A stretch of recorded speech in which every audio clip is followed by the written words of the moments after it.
مصداق تلاش کریں، تعبیر تلاش کریں، بہت ساری تعبیرات بھی مل جائیں گی، مصادیق بھی مل جائیں گے۔ اس کا ایک بہت بڑا مصداق صاف دلی کا، نرم دلی کا، اسے کہتے ہیں عثمان غنی۔ زمانے میں جو وہ غنی کے نام سے مشہور ہوئے تو واقعی وہ دل کے غنی تھے، استغنا تھا، اور دل کے اندر ایک وسعتوں کا، بڑے ظرف کا، صفائی کا، ستھرائی کا، نور کا ایک سمندر بپا تھا ان کے دل میں، جس طرح کا اللہ پاک نے حضرت عثمان غنی رضی اللہ تعالیٰ عنہ کو بنایا تھا۔ آپ اگر غور کریں گے، قرآن کریم نے جو حابیل اور قابیل کا تذکرہ کیا ہے، اس میں یہ بتایا ہے کہ قابیل جب قتل کرنا چاہتا تھا حابیل کو، تو اس کے جواب میں حضرت حابیل کیا کہہ رہے تھے؟ جواب میں وہ کہہ رہے تھے کہ میرے بھائی اگر تم مجھے قتل کرو گے تو میں تمہیں قتل نہیں کروں گا، اگر تم میری طرف ہاتھ بڑھاؤ گے میں تمہاری طرف ہاتھ نہیں بڑھاؤں گا۔ یہ کلائمیکس ہے شرافت کا، یعنی آپ کے پاس حق کے دفاع محفوظ ہوتا ہے کہ بھئی کوئی آپ کو مارنے آیا آپ جواب دے سکتے ہیں، لیکن بھائی حابیل کیا کہہ رہے ہیں کہ میں تمہیں ہاتھ نہیں اٹھاؤں گا تمہاری طرف اگر تم میری طرف ہاتھ بڑھاؤ گے۔ یہ شرافت کی انتہا ہے۔ اور اگر آپ کو زمانے میں دوسرا حابیل چاہیے تو اسے بھی عثمان غنی کہتے ہیں۔ جب انہیں شہید کیا جا رہا تھا، آپ مارنے والے کو سمجھا رہے تھے کہ دیکھو میری داڑھی مت کھینچو، یہ داڑھی کبھی مصطفیٰ کے ہاتھ میں ہوتی تھی، مجھے مت مارو، میں حضور کے ساتھ ہوتا تھا، مجھے مار کے بدبختوں میں شامل مت ہونا۔ نہیں جی، فوج تیار ہے، آپ حکم کریں، ہم آپ کا دفاع کریں گے اور لوگوں کو مار دیں گے۔ آپ نے فرمایا کوئی مسلمان کسی مسلمان کے خلاف تلوار نہ اٹھائے، کسی مسلمان کو مت مارنا، عثمان مارا جائے تو مارا جائے، کوئی مسلمان نہ مارا جائے، مدینے میں خون نہ بہے، کسی پر تلوار نہ اٹھے، کسی پر تلوار نہ اٹھے، میں بھلے شہید ہو جاؤں۔ یہ ہے وہ صفت جو حضرت حابیل کی آپ کو قرآن میں نظر آئے گی، اور اگر پھر اس کی کوئی پریکٹیکل آپ کو شکل نظر آئے گی تو زمانہ اسے عثمان غنی کہتا ہے۔ یار کتنے شریف تھے، کیا شرافت تھی، کیا دل کی صفائی تھی، غل سے، میل سے، بغض سے، حسد سے، کینے سے، اور پوری زندگی اس نرمی کی ایک تعبیر تھی۔ جب وہ خلیفہ تھے، ایک دفعہ ممبر پر خطبہ دے رہے تھے تو کہیں سائیڈ سے آواز آئی، عثمان اللہ سے ڈر اور توبہ کر۔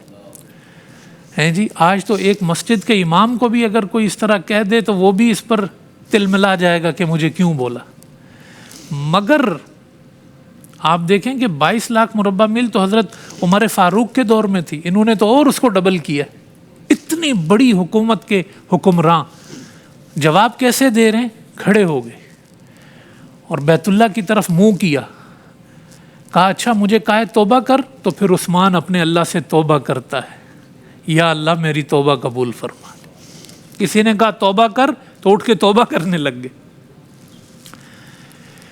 لوگوں کے قرضے معاف کرنا، کسی کا قرضہ اتار دینا، اپنے رشتہ داروں کو نوازنا، سب سے بڑی چیز یہی ہوتی ہے نا کہ آپس کی جو شراکتیں ہوتی ہیں، شریک ہوتے ہیں، وہ لڑ پڑتے ہیں۔ اتنے صاف دل تھے کہ اپنے ہر رشتہ دار کو نوازتے تھے، اپنے رشتہ داروں کو لکھ پتی بنا دیتے تھے، اور اگر کبھی کوئی کسی کا بڑا سے بڑا قرض ہوتا محسوس کرتے کہ نہیں دے پائے گا، معاف کر دیتے۔ ایک رشتہ دار آئے اور کہا کہ 1 لاکھ آپ سے درہم لیے تھے میں نے، وہ واپس کرنے آیا ہوں۔ کہنے لگے بھائی قرض واپس کرنے بھی کوئی آ جائے تو بڑی بات ہے، چلو یہ تمہاری مروت کا صلہ ہے، میں نے جاؤ معاف کیا۔ تو معاف کر دینا، دل اس کو صاف اور مطہر رکھنا، کسی کے خلاف گالی نہ دینا، اور اگر کوئی برا کہہ دے، کہنے لگے کہ کفر کے عالم میں تمہاری والدہ جو ہے وہ اس طرح کا شرک کرتی تھی اور یہ کرتی تھی، تو اس کے جواب، اس وقت امیر المومنین تھے، تو جواب میں صرف اتنا کہا کہ جس نے جاہلیت کے زمانے میں کوئی غلط کام کیا ہے، اسلام میں اس کا تذکرہ نہ کریں، بس اتنا جواب دیا۔ تو صاف ستھرا جواب دیتے تھے، دل جو ہے وہ حیا سے بھرا ہوا ہوتا تھا، آنکھیں حیا سے بھری ہوئی ہوتی تھیں، طبیعت کے اندر ایک نرمی کا جو سمندر ہے وہ ہمیشہ موجزن رہتا تھا۔ رات میں اٹھتے تھے نماز پڑھنے کے لیے، تہجد پڑھنے کے لیے، تو ملازم کو نہیں اٹھاتے تھے، اور اگر وہ کہتا کہ میں خدمت، کہتے نہیں، تم آرام کرو، میں اپنا لوٹا خود لے لوں گا، پانی خود لے لوں گا، وضو خود کر لوں گا۔ یعنی ہزاروں ان کے اپنے ذاتی ملازم تھے جو ان کے ارد گرد رہ سکتے تھے یا ہوتے تھے، لیکن آپ یہ بھی پسند نہیں کرتے تھے کہ کسی سے رات کے وقت کسی کی نیند میں کوئی خلل آ جائے، کسی کو اتنی سی بھی تکلیف پہنچے، یہ بھی برداشت نہیں کرتے تھے۔ تو یہ جو ایک مزاج ہے صاف دلی کا، یہ جو ایک مزاج ہے کہ آپ کبھی بھی کسی کے خلاف پلان نہ کریں، کسی کے خلاف کوئی نفرت کا ماحول نہ بنائیں، کسی کے خلاف آپ بغض کا ماحول نہ بنائیں۔ اگر آپ پوچھتے ہیں کہ یہ کس کا طریقہ ہے تو سن لو، یہ مصطفیٰ کا طریقہ ہے، یہ ابو بکر صدیق کا طریقہ ہے، یہ عمر فاروق کا طریقہ ہے، یہ عثمان غنی کا طریقہ ہے، یہ حیدر کرار کا طریقہ ہے۔ اور یہ دیکھیں وَنَزَعْنَا مَا فِي صُدُورِهِم مِّن غِلٍّ، اللہ کہتا ہے دل کے میل نکال کے جنت میں بھیجوں گا۔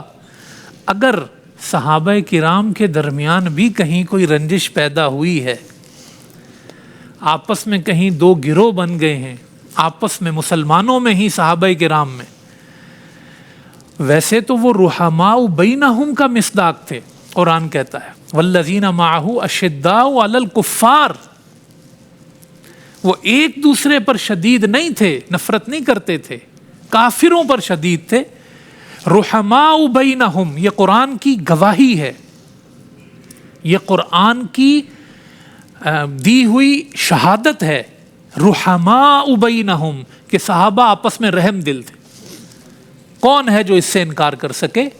کون ہے جو یہ کہے کہ ہر وقت وہ بغض سے بھرے تھے، نفرت سے بھرے تھے، دشمنی سے بھرے تھے، لڑائی سے بھرے تھے؟ کون ہے جو رحماء بینہم کو انکار کر سکے؟ لیکن انسان تھے، اگر کبھی کسی موقع پر کوئی غلطی ہو گئی، ہو جاتی ہے، انسان ہے، معصوم تو نہیں ہے۔ احد کے موقع پر حضور نے کہا تھا یہ درہ نہیں چھوڑنا، چھوٹ گیا، قرآن نے معافی کا اعلان کر دیا۔ اور اگر کبھی کوئی رنجش آپس میں پیدا ہو گئی، کوئی دو گروہ بن گئے، یا کسی اسی حال میں وہ دنیا سے گئے، تو پھر آپ کہیں گے کہ بھئی رنجش دل میں رہی اور گئے، تو پھر سنیے سورہ اعراف کی آیت نمبر 43، فرمایا تم کیوں پریشان ہوتے ہو اگر ان میں کوئی رنجش پیدا ہو گئی؟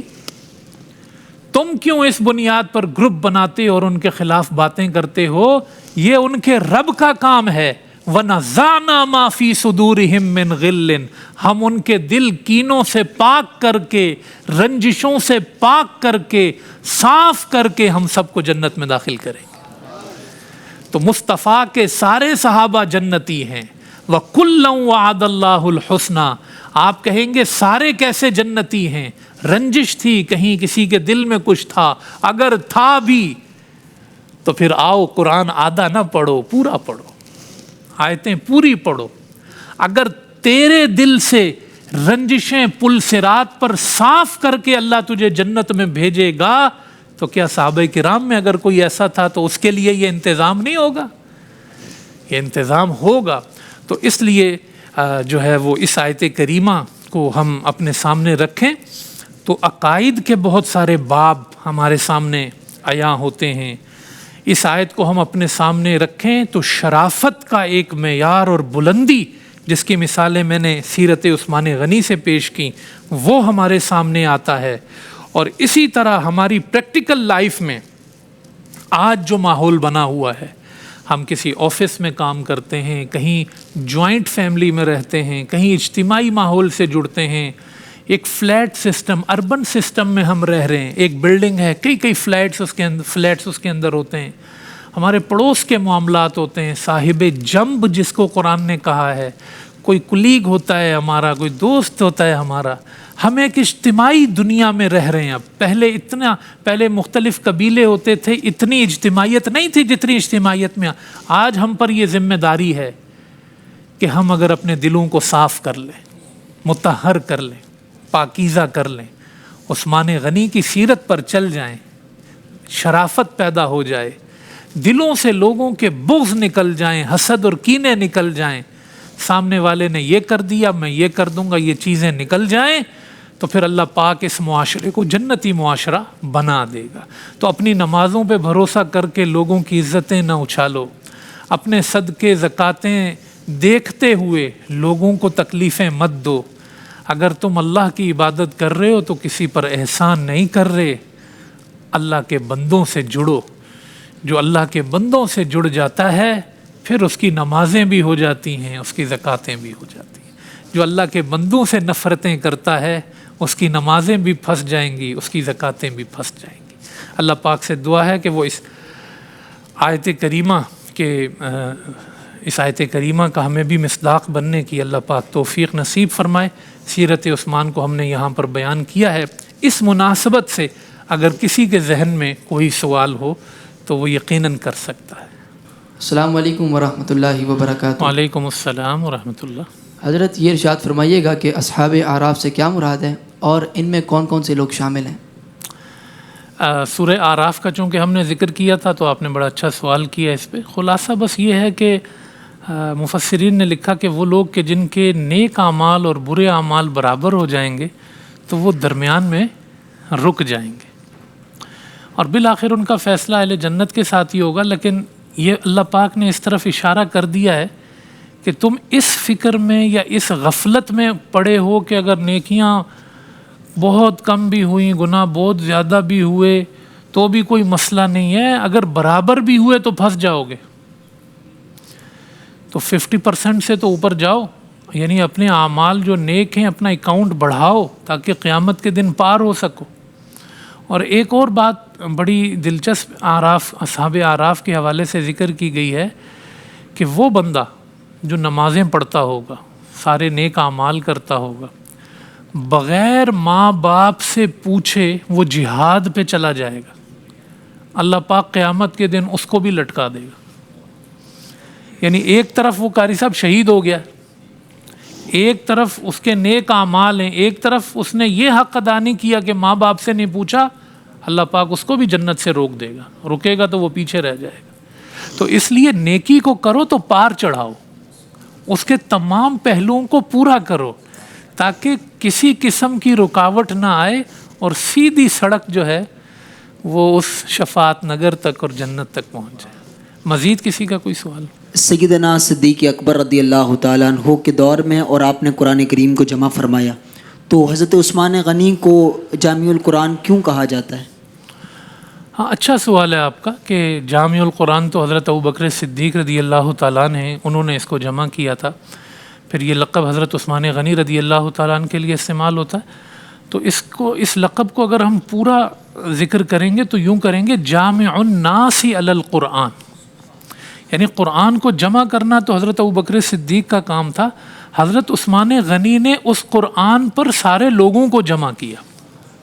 وہ اس طریقے سے کہ پھر لوگ اس کے بعد بھی مختلف لغات پر اختلاف کرتے تھے.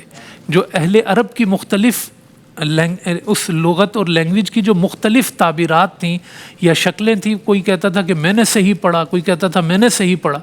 تو پھر حضرت عثمان غنی رضی اللہ تعالیٰ عنہ نے یہ کیا کہ بھئی ساری لغتیں کینسل کرو اور جو لغت قریش ہے اس کے مطابق لکھو، ایک صحیفہ بناؤ اور سارے لوگوں کو اس پر جمع کر دو. تو ایک مصحف کی صورت میں پہلے لانا، حضرت کتابت کی صورت میں لانا حضرت ابوبکر صدیق رضی اللہ تعالیٰ عنہ کا کام تھا. پھر اس لغت قریش پر سارے لوگوں کو جمع کرنا اور فتنوں کے دروازے بند کر دینا اور امت کو قرآن پر جمع کر دینا، یہ حضرت عثمان غنی رضی اللہ تعالیٰ عنہ کی شان تھی. تو جامع القرآن کا مطلب یہ ہے جامع الناس علی القرآن، انہوں نے سارے لوگوں کو قرآن پر جمع کر دیا. تو سوالات کا سلسلہ بھی مکمل ہوا اور درس قرآن کا ٹائم اور سوالات کا ٹائم ختم ہوا. اللہ پاک ہم سب کو اس پر جو باتیں کہیں گئی عمل کی توفیق نصیب فرمائے اور قرآن کریم سے جڑے رہنے کی توفیق عطا فرمائے. وما علینا الا البلاغ.